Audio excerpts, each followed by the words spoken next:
کشمیر پر اب تک 5 میجر جنگیں لڑی جا چکی ہوئی ہیں۔ کشمیر میں ایک ہی نعرہ ہے کہ کشمیر بنے گا پاکستان۔ BLA ایک مستند دہشت گرد تنظیم ہے جو بھارت کی پراکسی ہے کہ انٹرنیشنل انویسٹر جو ہیں وہ بلوچستان میں لائے گئے ہیں جو اس پروسیس کو ایکٹیویٹ کریں گے، جو وہ ماڈرن مشینری جو پاکستان یا صوبے کے مسائل سے بہت دور تک پائے۔ بسم اللہ الرحمن الرحیم۔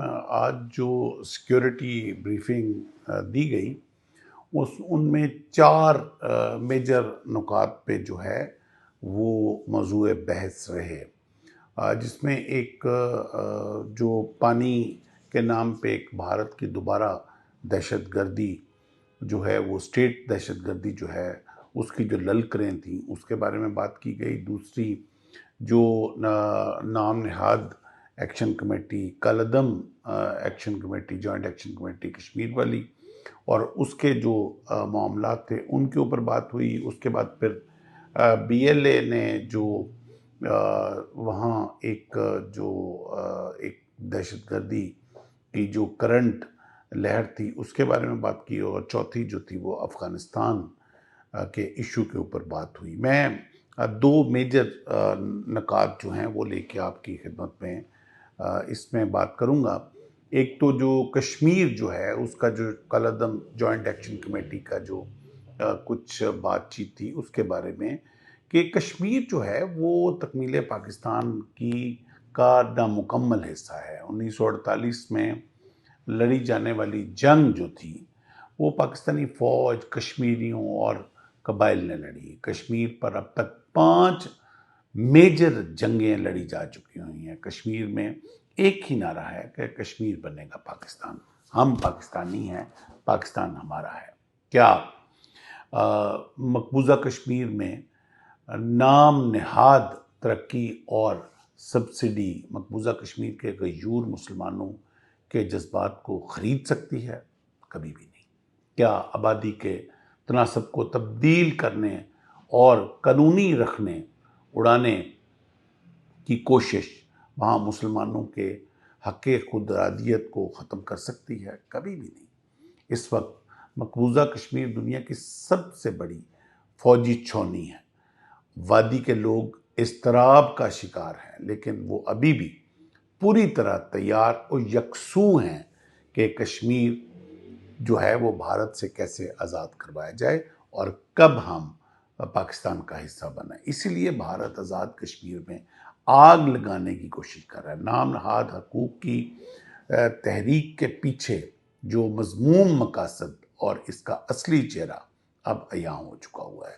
پاکستان کی قیادت کی اولین ترجیح بات چیت اور مذاکرات ہوتے ہیں۔ پاکستان کی قیادت نے 2 سال سے کشمیر میں مذاکرات کیے، جو سہولیات مانگی گئیں دے دی گئیں، جو کچھ سستا مانگا گیا وہ دے دیا گیا، بجلی کے معاملات طے پائے گئے، ڈیولپمنٹ کے معاملات طے پائے گئے، پروڈکشن کے پوائنٹ آف ویو سے معاملات، کیبنٹ کے معاملات طے پائے گئے۔ مینز کے 26 نکات جو مذاکرات میں ڈسکس کیے گئے تھے، they all were discussed, settled and delivered۔ اب مظاہرین میں چھپے کئی کردار اور ان کے اصل مقاصد کھل کر سامنے آ چکے ہیں۔ اب جب ان کا اصلی چہرہ عیاں ہو چکا ہوا ہے تو ان سے نپٹا بھی اسی طریقے سے جائے گا۔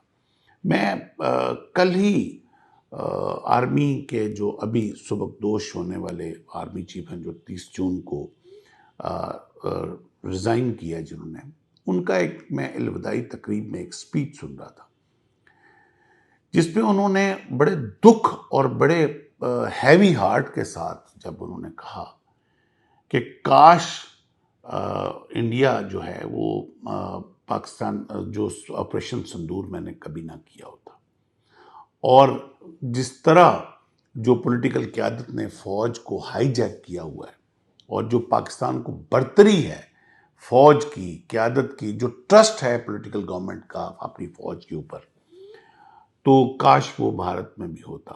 اس نے کہا کاش میں نے آپریشن سندور نہ کیا گیا۔ اب یہ سارے یوٹیوب پہ اویلیبل ہیں، اور آپ اگر جا کے اس کو غور سے دیکھیں اور اس کی مت سمجھیں، اور جو ظلم و ستم اس وقت مقبوضہ کشمیر میں جو اس وقت بازار عصمت ریزی کا گرم ہے، اس سب کو چھپانے کے لیے کشمیر، آزاد کشمیر کو ایک ہاٹ ایشو بنایا گیا۔ دوسری بات جو سیکیورٹی بریفنگ میں جو بلوچستان کے حوالے سے تھا، وہ تھا ریاست کو بلوچستان میں جاری دہشت گردی کی کارروائیاں اور ان کے پیچھے موجود عناصر، سیاسی جرائم پیشہ دہشت گردانہ محرکات کے بارے میں کوئی کسی قسم کا کسی کو کوئی شک یا ابہام نہیں ہے۔ بی ایل اے ایک مستند دہشت گرد تنظیم ہے جو بھارت کی پراکسی ہے۔ اس تمام تر عسکری تربیت، لاجسٹک سہولیات کو پناہ دی جاتی ہے۔ بی وائی سی دراصل بی ایل اے کا ہی سماجی اور سیاسی چہرہ ہے، جس میں خواتین کو آگے کر کے وومن کارڈ کھیلا گیا ہے، بچوں کا کارڈ کھیلا گیا ہے، اور بی وائی سی کو یورپی ممالک سے پروجیکٹ کیا گیا۔ اور یورپ میں کون بیٹھا ہوا ہے آپ سے بہتر کون جانتا ہے۔ بلوچستان میں علیحدگی کی تحریک چلانے والوں کے سرغنہ خود یورپ میں ہیں، اور وہ انتہائی مراعات یافتہ لوگ ہیں۔ سرداری نظام کی پیچیدگیوں سے لوگوں کو نجات دلا کر بہتر گورننس سے اور وہاں کی معیشت میں موجود امکانات پر کام کر کے بلوچستان میں بہتری لائی جا سکتی ہے۔ پولیس کی استعداد کو بڑھانے اور لیویز کو پولیس میں مکمل ضم کرنے کے حوالے سے عملی اقدامات کیے جا چکے ہیں۔ بلوچستان میں موجود قدرتی وسائل اور سمندری ترقی سے سب سے زیادہ فائدہ مقامی لوگوں کو ہوتا ہے۔ کسی بھی علاقے اور خطے سے نکلنے والی ساری معدنیات وہیں پروسیس اور استعمال نہیں ہوتی۔ اس کے لیے ایک مربوط نظام بنایا جاتا ہے۔ معدنیات کو قابل استعمال بنانے کے لیے جن وسائل اور ٹیکنیک کی ضرورت ہوتی ہے، ان کے حصول کا ایک کافی پیچیدہ عمل ہے، اور وہ عمل جو ہے وہ پاکستان نے اتنے احسن طریقے سے اس کو آرگنائز کیا، آرٹیکولیٹ کیا کہ انٹرنیشنل انویسٹر جو ہیں وہ بلوچستان میں لائے گئے ہیں، جو اس پروسیس کو ایکٹیویٹ کریں گے، جو وہ ماڈرن مشینری جو پاکستان یا صوبے کے وسائل سے بہت دور تک باہر ہے۔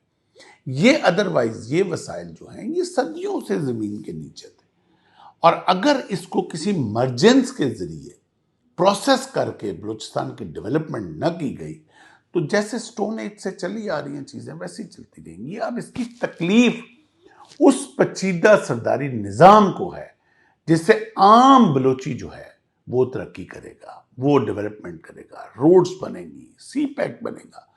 عام بلوچی کا بچہ جو ہے وہ سکول جائے گا، کالج جائے گا، یونیورسٹی جائے گا، اسی مائننگ پروسیس کا حصہ بنے گا، گوادر پورٹ کا حصہ بنے گا، وہ اپنا بزنس ایکسل کر سکے گا۔ اس کی تکلیف ہے اس سرداری نظام کو، جس کی وجہ سے اس سارے کو ڈی ٹریک اور ڈی ریل کرنے کی ایک ناکام کوشش کی جا رہی ہے۔ اس کے ساتھ ہی مجھے اجازت دیجیے، اپنا بہت سارا خیال رکھیں۔ اللہ حافظ۔